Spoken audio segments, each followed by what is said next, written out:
After 11 years as superintendent of schools in Newton, Jeff Young is leaving to run the Cambridge Public Schools. I recently sat down with him to discuss his tenure in Newton. Here's an abridged version of our conversation.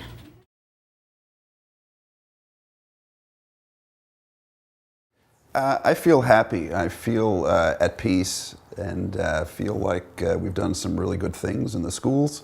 I feel like the time has run its course, and I look forward to the opportunities that I'm taking on. I think there are some terrific challenges for me personally and professionally, and I'm at peace. And it's going to give me the opportunity to work on some of the values that I hold closely around the achievement and the opportunities for kids who are sometimes considered underprivileged.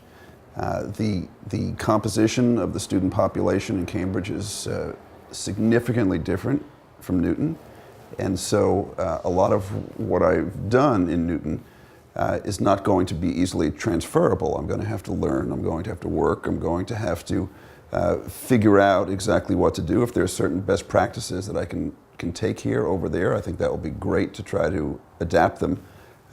But I just think that that Cambridge has the opportunity to be, and really should be, the model urban district in the country. When you think about the resources that are there, the possibilities really are endless. And I look forward to the chance to try to work with people to build something.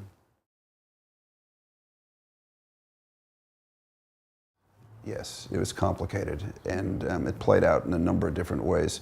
The most obvious one, and sort of the funny one about it, is around the snow days, where anytime the first flake began to fall, my house was flooded with phone calls with lots of unsolicited meteorological advice.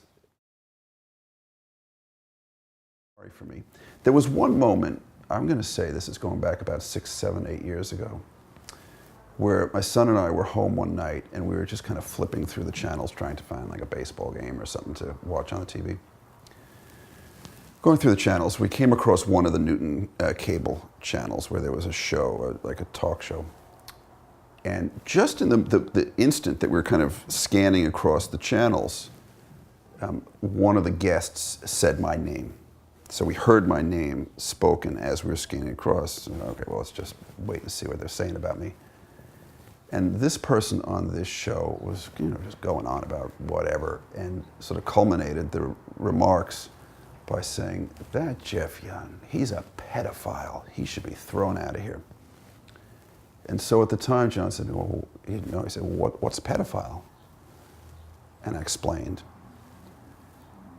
And he said, well, why would they call you that?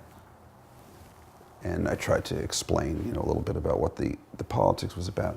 But here's the thing that was so amazing about it. That moment was oddly liberating for me.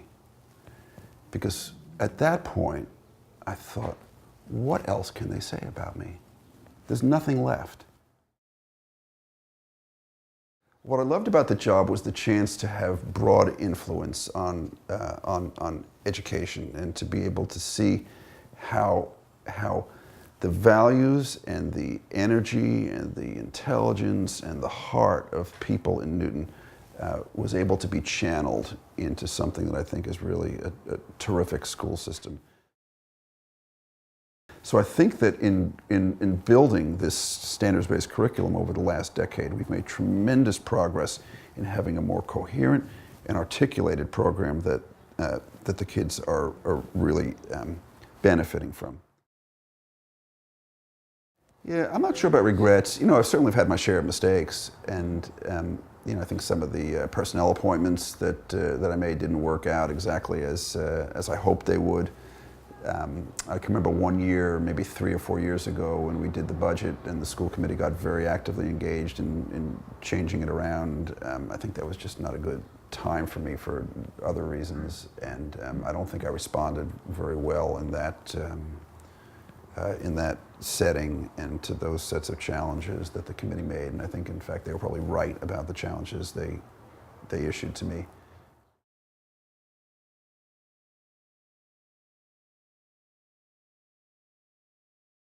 I remember the day very well. I was sitting here and I took a call from Cindy Bankel, the principal at Burr, who said, "Guess what just happened?" And she told me about the thing with the first grade teacher and how it was part of this autobiography thing that the kids were working on, a very typical project in the first grade, and how one of the parents at that school had heard about it and called all the media, and there was this tremendous thing going on.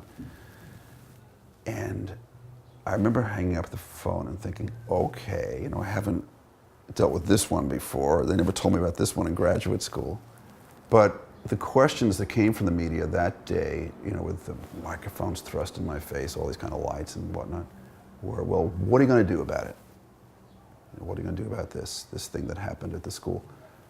And I responded then just from my instinct. And to this day, I'm happy I said what I said and proud of it. Because what I said was, there's no double standard in Newton. What is true for heterosexual teachers is true for homosexual teachers. The most difficult moment, without question, was the bus accident at Oak Hill. That remains one of the most devastating and profound moments, both in my professional and my personal life.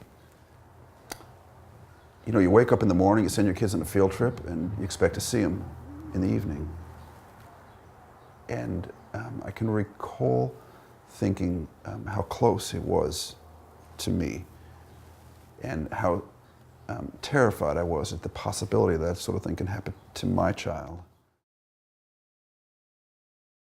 Some people labor under this delusion that the school committee is a rubber stamp for the superintendent, just does whatever the superintendent wants. Well, again, that's the story they want to tell. That's okay, I guess. It has nothing to do with reality. It has to do with the fact that we're, for years have really worked closely together, have come to understand each other's perspectives, and have tried to make good policy together. I think we've had some very good debates. I think we've had feisty debates. I think there have been numerous times, budgetary and others, where we've disagreed, but at least within the school committee, for the most part, we've been able to do that in a civil and respectful way and reach a higher ground. Well, it's always heading for some kind of crossroads. There are those who will say it should become more sort of technological and more online and all the rest of this thing, because that's kind of where the generation of kids is going. I don't know. I feel like I still place so much value in the interpersonal interactions. In the end, what really matters are the kinds of relationships that get forged between teachers and kids in classrooms and in cafeterias and hallways and all the other venues within the school. And so I would hate to see us lose too much of that for the mere sake of efficiency. The people who say, oh, the school system is in decline, are the same people who are calling for all kinds of data and measurements and the rest of it. I would say, what are the data that led you to that conclusion? What are the results that you've seen in Newton that that make you think that when they say, oh well, the class sizes are higher and the professional development is down, those are inputs. Those are not results. Yes, the inputs have been constrained, no doubt about it. But show me the results of the kids. Show me that there's a lack of proficiency. Show me that the kids are not getting into colleges. Show me that we're not producing good human beings before you go on and make these sort of grandiose statements about a system in decline. Because you and I have debated this before, because I don't believe it.